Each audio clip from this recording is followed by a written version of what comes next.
Çin Komünist Rejimi 2016 yılının sonlarından bu yana Doğu Türkistan'da toplu ve keyfi gözaltılar başlatarak milyonlarca Uygur'u ve diğer Türkiye etnik grupları toplama kamplarına ve hapishanelere hapsediyor.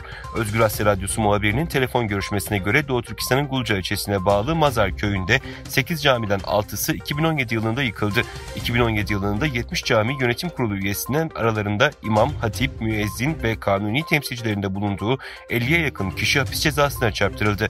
Bir köy polisinin aktardığı bilgilere göre 50 yaş altı kadınlara bir kez başörtüsü taktığı tespit edilirse 24 saat gözaltı cezası veriliyor.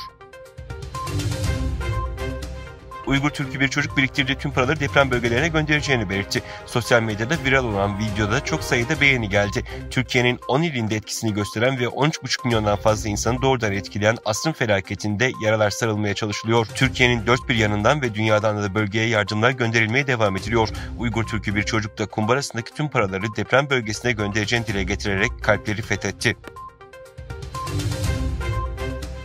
Amerika Birleşik Devletleri'nin Çin'e ait bir balonu hava sahasına düşürmesinden bir hafta sonra Kanada'da yine bir Amerikan savaş jetinin tanımlanamayan bir aygıt düşürdüğü açıklandı. Cuma günü de yine ABD Alaska üzerinde uçan bir cismin imha edildiğini duyurmuştu.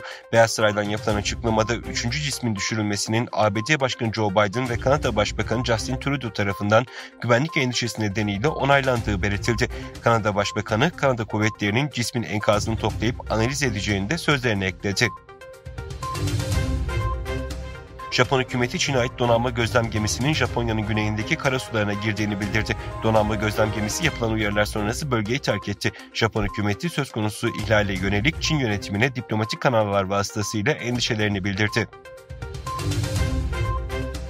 ABD'de Çin'e ait olduğu iddia edilen ve casusluk amacı taşıdığı belirtilen hava balonlarının ortaya çıkmasından sonra durum değerlendirmesi yapan Almanya İç İstihbaratı, Çin'in casusluk girişimleri konusunda uyardı. İç İstihbarattan sorumlu Federal Anayasayı Koruma Dairesi Başkanı Thomas Haldenwang, Almanya'daki Çin casusluk girişimlerinin artmasından endişe ettiğini söyledi.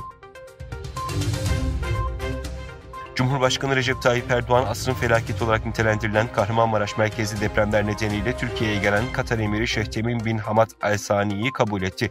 Katar Emiri Şeyh Temim, Kahramanmaraş merkezli depremler sonrası Türkiye'yi ziyaret eden ilk lider oldu.